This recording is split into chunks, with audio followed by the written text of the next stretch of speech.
Hello, Norwegian Breakaway. 2 days until sail away for your New England, Canada cruise. You won't need the flannels just yet. It is still summertime, obviously, in Maine, New Brunswick, and Nova Scotia. And we are going to be seeing some fantastic weather. The best of everything for this cruise. I can't wait for you to see the forecast. It's coming up next.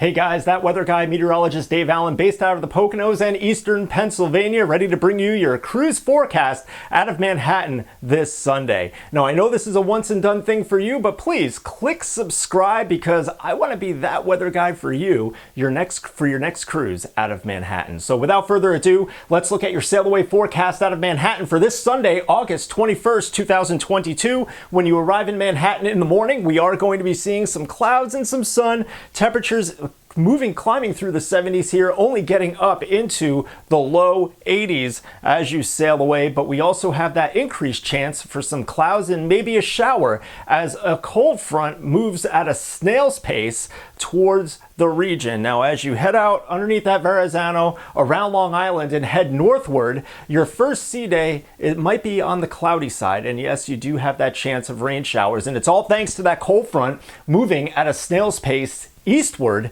And when you get to Bar Harbor, Maine, it won't clear the area yet. And usually with this type of weather, I cringe when I have to forecast it for areas like Florida or the Bahamas and even Bermuda. But this is a totally different vibe with this cruise. And when you arrive in Bar Harbor, Maine, the warm, moist air coming in from the west, colliding with that cool air off the ocean, beautiful morning fog could develop in Bar Harbor, so have your cameras ready. It could be a spectacular, classic, picture-perfect New England morning when you arrive. And by all means, bring your appetites. I know lobster, I could really go for some lobster right now. And as you head after Bar Harbor, you head southward towards Portland. That cold front we talked about will be pushing to the east. And the good news here is improving conditions. In fact, Portland is looking like an incredible day, plenty of sunshine, temperatures climbing from the 60s all the way up into the mid to upper 70s here. But one thing to note,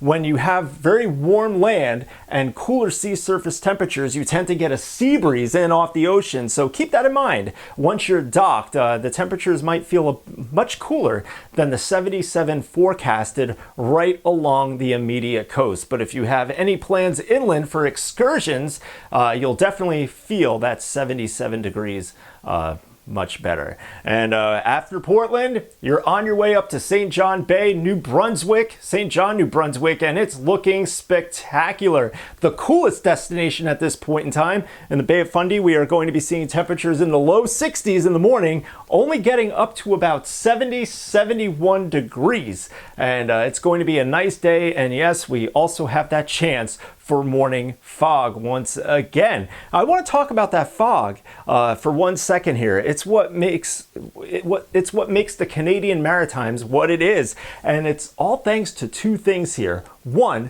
we are spoiled along the east coast of the United States, especially the mid-Atlantic and southeast, with the Gulf Stream. It pumps in warm water up the coast. It's why the beaches, you have warm waters in Myrtle Beach, could be almost near bathwater, and parts of New Jersey could see mid to upper 70s. But this current actually goes out to sea. And we also watched the Labrador current that comes down. It's an ice cold current that comes around Newfoundland and down off the coast of Nova Scotia. That clash, that little sandwich that you see off the coast of Nova Scotia, that is where you see some prime fishing taking place, and it also creates a lot of fog at many times of the year. So now you know. And I'll tell you something, as you leave St. John's Bay and head into Halifax, like I said, great fishing there.